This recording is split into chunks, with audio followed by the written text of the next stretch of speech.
They're watching you, and you won't ever know it. Hi, this is Shara with Psychic Mist, and today I'm going to talk about something a little bit different. Not everything paranormal is just all about ghosts. There are non-human entities, so let's check a couple of these specific types out. So there's this thing that most humans don't even know about. Some may have heard the stories, and many don't believe them, and most don't really care. After all, these stories, these beings, if they even exist, don't have any effect on everyday human life. And humans are too busy to care even if they did, right? Humans are interesting creatures, and their talent for not giving a shit is what gets them in trouble most of the time. Even the humans that try to bring love and light into this world, for a high price that is, are just working off of light corruption. And before you get angry, please know that I realize that not everyone is like that, but unfortunately, these days, the masses are. So everything I just said all boils down to the blinders that are put on humanity's eyes. If the blinders were lifted, the scary truth would start to shine through. Actually, some of that truth is now flooding this world as the powers that be flaunt their exploitation and laugh at our unwillingness to fight for our lives. Did I just say that? Fight for our lives? I did. I really did. This was actually inevitable. It might shock you to believe that everything that is going on in the world was well planned out and structured and has been for more than centuries. It all sounds like a big sci-fi that could never possibly become reality, but oh, it is, and it has. So here's the thing I mentioned at the beginning of the video. There are non-human beings that are labeled watchers that do just that. They watch. This is their one and only job. They were created to watch. There are many different types of watchers, too. I am only going to talk about a couple of types of them in this video. I thought I would try to give you a little advantage and a little power in your corner to go through life and hopefully make it better. Also, I'm hoping that you take this information seriously and pass it on. Learn from this information and seek out more. Don't stop here. It can not only help to change your life, but it can also help to change the world. And please don't think that one person can't do anything to make a change in this world, because one person can start a huge chain reaction. There's a quick story I want to tell you about how one person can make a big difference. A man was walking along the beach right next to the water. He was surprised that tons of crabs were washed up on the shoreline. As he walked, he noticed a little girl up ahead. As he got closer to her, he noticed that she was tossing the crabs back into the ocean. He walked up to the little girl and asked her what she was doing. She said that she was putting the crabs back into their home, the ocean. The man said to the little girl, "But there are thousands of crabs. You couldn't possibly put all of these crabs back into the ocean, so what does it matter?" The little girl picked up another crab and tossed it into the ocean. Then she looked up at the man and said, "It just mattered to that one." You can make a difference. And with the way the world is right now, we need you. Yes, you. So back to the watchers. These watchers affect your life in two different ways. The first way is personally, and the second way is globally, which of course will and does affect your life. Some of you may have heard about the watchers from religion. The Christian religion talks about a version of watchers, as does several other religions, not referring to them as watchers. Well, what are watchers? The ones I'm going to talk about here are the first kind of watchers. They started out as celestial beings generated to watch the human population. Just watch, and then watch some more, and watch, and watch. Now, the only purpose that is ever mentioned about these tedious tasks of watching insignificant humans is to watch over humanity. They were given authority to speak the word of God and act as divine messengers. They were here to enforce the commands of God. Some of these watchers became passionately interested in human women and married them, also having produced offspring with them, which are known as Nephilim. Because of this act, this was viewed as a sin, and these beings became fallen and cast out. Some refer to these cast out celestial sinners as the Grigori. Just as evolution happens here on Earth, evolution also occurs in the heavens. celestial worlds, and underworlds. There are angels of the light, fallen angels, watcher beings, which are a type of an angel, and Grigori angels. There are different types of angelic beings categorized in their own hierarchy, but the watchers are still watching all of us, both the light watchers and the dark watchers, aka holy watchers and demonic watchers. The fallen watchers were kept prisoner in the second and fifth heavens. They were overthrown out of the heavens and now reside inside and beneath the earth according to most religious doctrine. Over time, these fallen watchers continue to do the job they were created for, but they report back to the fallen angels that rule over them. They have a task to complete, and that task is to hold you back, make you fail, and control your life. No, it isn't a possession or even an oppression, although it certainly could become one. Their mission is not to possess you as most other demons set out to do. It is to watch and to interfere negatively to the 100th power. For those of you who are not sure of the terms possession and oppression, possession is when the demonic entity takes control of your mind, which can make you do things you wouldn't ordinarily do.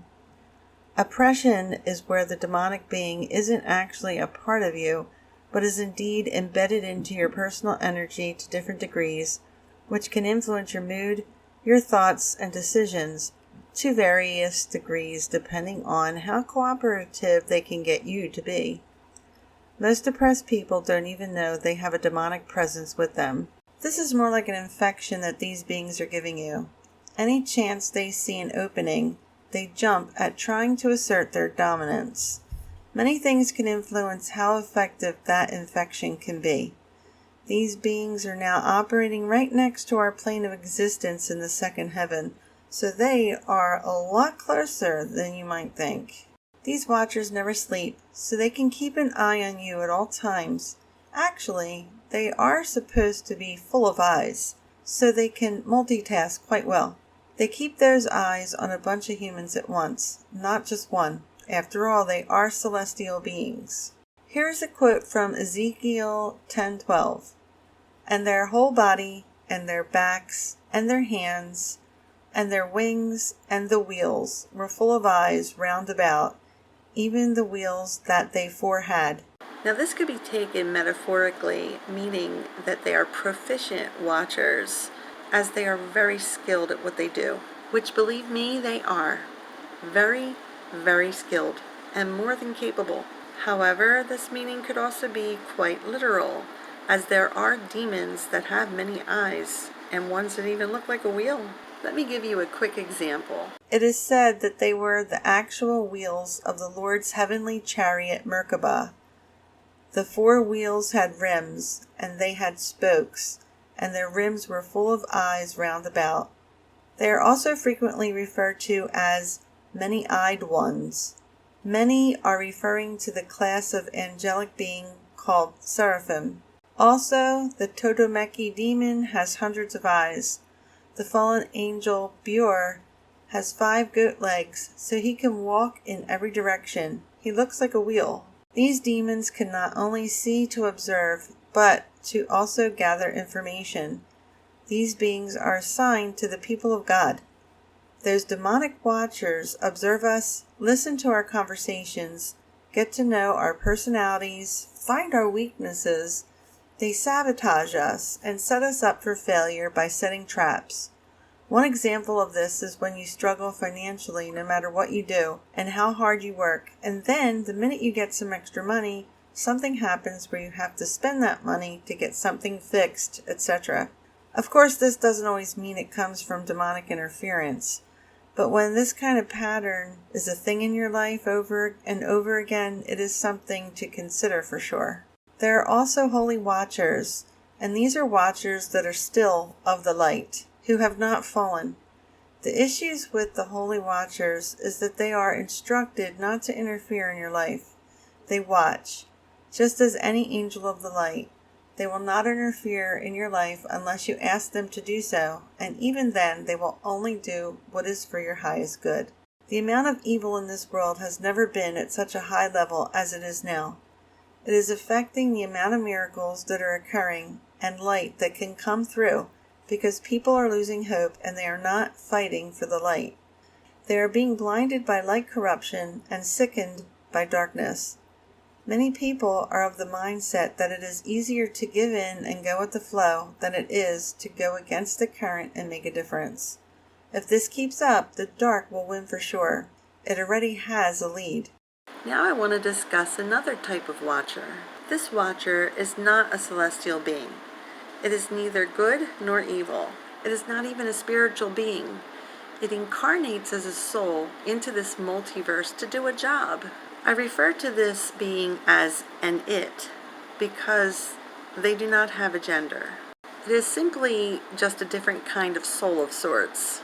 This being is either assigned to a world or it chooses one depending on its hierarchy level and then incarnates into the correct universe for the task. These beings do not need any particular type of living conditions to exist, as they simply just are. These beings study the world of its focus and then incarnates as a human in that world. They spend many lifetimes in that world observing, and after a while they may try to help that world in some way by working with its people, getting involved in nonprofit organizations, working with their scientists, trying to make changes and a difference through helping and guiding other people. But they have restrictions that keep them from utilizing their full potential. There is usually only 1 to 3 of these beings on a world at the same time. These beings only incarnate on worlds that are in serious trouble, usually due to world or otherworldly leaders and planetary environmental issues. Once those issues get to a certain point, these beings are cued to come. So who are they exactly, and what is their purpose? This is the scary part. These beings are immortal beings from a place that is outside of the multiverse that we know. They are a type of being that cannot be described by not only lack of vocabulary, but lack of known material makeup in this multiverse. Their purpose is translated into what is called a world destroyer, and some prefer to be called sabotage. This purpose is exactly what it sounds like. They destroy worlds. It isn't their immediate intention to do this, as they do what they can within the boundaries that are in place that they must adhere to, in order to change the direction of the world so it can be instead saved. World destroyers are the real explanations behind all world resets. What I mean by reset is when a population dies off because of a giant meteor or ice age, etc. Sabotage can cause all types of natural and unnatural world upsets and disasters, but they will only cause one in their entire stay on the planet. They will spend many lifetimes on one planet in order to give it a chance to change to the positive while coaxing it along. They can reset a planet by causing a disaster or working with the physical laws of that planet to cause a population die-off. This type of die-off is not a slow genocide, which is exactly what is occurring on the planet presently. The world destroyers do it all at once and immediate. Then there are times when a population reset is not the correct resolution to the problem. If the planet is dying off and cannot be saved, or if the non-worldly leaders are too hostile and vile, the sabotage will choose a total world annihilation. There is an explanation of how this works, but it is complex, so I will leave it at that for now. If you want to know more about how all that works, leave me a comment or email me, and I may do another video on the sabotage. World destroyers have abilities that enable them to use any world's physical and quantum laws to their advantage. They can create as well as destroy, but they cannot change a world because of the laws that they must follow. They can only guide them. Once a world destroyer incarnates, they may have many disabilities as a human. Many times the leaders of the world that they are working on send entities to try to stop the sabotage, as they do not want to have a reset and start over again. When I talk about leaders, I am talking about the powers that run our governments. Many times these leaders are creators themselves. The sabotage also deal with other enemy entities, so the human life of a sabotage is more than challenging. They are not allowed to reveal themselves or let their identity be publicly known. They live a hostile, difficult life with many human issues. They have very extreme emotions between love and hate, but they are duality creatures. You will never recognize a world destroyer, as they look like any other human. They will not stand out in a crowd, and they will not be a public figure. The Sakai is an advanced life form that will appear to be a more enlightened human, such as a sage or a very old soul. They don't really fit in anywhere, but they are usually well liked by animals and most humans. There is so much that goes on that is not shared with the human race, and this includes truths behind what most deem to be regular hauntings. Many conspiracy theories are real. Many things that we are taught to believe are not real. There is so much here on our great and beautiful planet that we have no clue about, yet the majority blindly believe anything the so-called authorities tell them. It is time to really open your mind and your hearts. It is time to come together as one race, the human race, and take this planet as your own, with love, with honor, and with action. The Watchers know what is going on, and they're waiting to see what the human race decides, to live or to give up. Are they going to take their blinders off and open their eyes? Or are they going to stay hidden behind blatant lies? Time is of the essence. The Watchers are in place and ready to take their own action. Most of them have already, and the world destroyer is here as well. As my late great mother always said, and I quote, "It is time to shit or get off the pot." Let the Watchers see that we got this. Bless this world and bless all of you. But remember, nobody is going to save us. We need to save us. This is Shara, Psychic Miss Paranormal. Thanks for watching.